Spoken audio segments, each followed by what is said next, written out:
হাবিবুর রহমান, আপনার কাছে আপনি যদি বলতেন ঈমানের শাখাগুলো কি কি?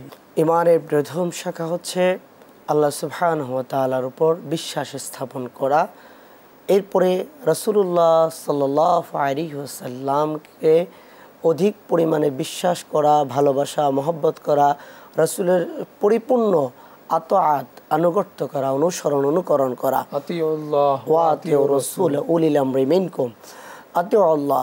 এরপরে ঈমানের শাখা বলতে রাসূল সাল্লাল্লাহু আলাইহি ওয়াসাল্লাম একটি হাদিসে স্পষ্ট করে বলেই দিয়েছেন, ইমাতাতুন আযানিত তারিক, রাস্তা থেকে কষ্টদায়ক বস্তু।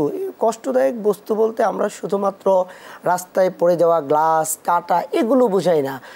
ঈমানের পথে চলার জন্য, ইসলামের পথে চলার জন্য যত প্রকার প্রতিবন্ধকতা আছে সকল প্রতিবন্ধকতাকে এখানে বোঝানো হয়।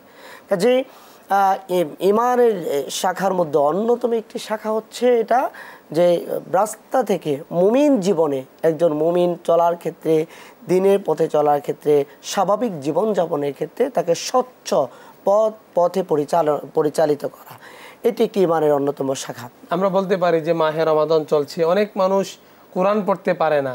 যারা কোরআন পড়তে পারে তারা অবশ্যই তাদেরকে যদি কোরআন শিক্ষা দেয়, এটাও কিন্তু একটা ঈমানের গুরুত্বপূর্ণ শাখা, কাটাকে সরিয়ে দেওয়া। কারণ কোরআন হচ্ছে মুমিনদের গুরুত্বপূর্ণ একটি জীবন ব্যবস্থা। জি বলছিলেন। জি, তো এরপরে আমরা ঈমানের উপর আল্লাহর উপরে বিশ্বাস স্থাপন করব, নবী সাল্লাল্লাহু আলাইহি ওয়াসাল্লামের উপর পরিপূর্ণ বিশ্বাস করব। যেমন হযরতে ওমর রাদিয়াল্লাহু তাআলা আনহুকে রাসূলুল্লাহ সাল্লাল্লাহু আলাইহি ওয়াসাল্লাম প্রশ্ন করেছিলেন, ওমর এই মুহূর্তে তুমি সবচেয়ে বেশি ভালোবাসো কাকে?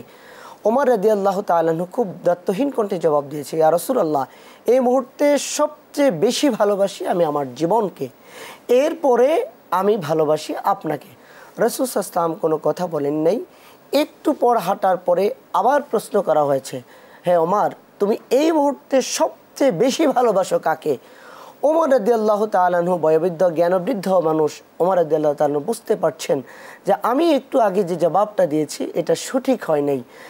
এরপরে ওমর রাদিয়াল্লাহু তাআলা বলছে, ওয়াল্লাযী নাফসি বিয়াদিহি, হে আল্লাহর রাসূল, আল্লাহর কসম করে বলি এই মুহূর্তে আমি সবচেয়ে বেশি ভালোবাসি আপনাকে। রাসূল সাল্লাল্লাহু আলাইহি ওয়াসাল্লাম বলছেন, আল ঈমান।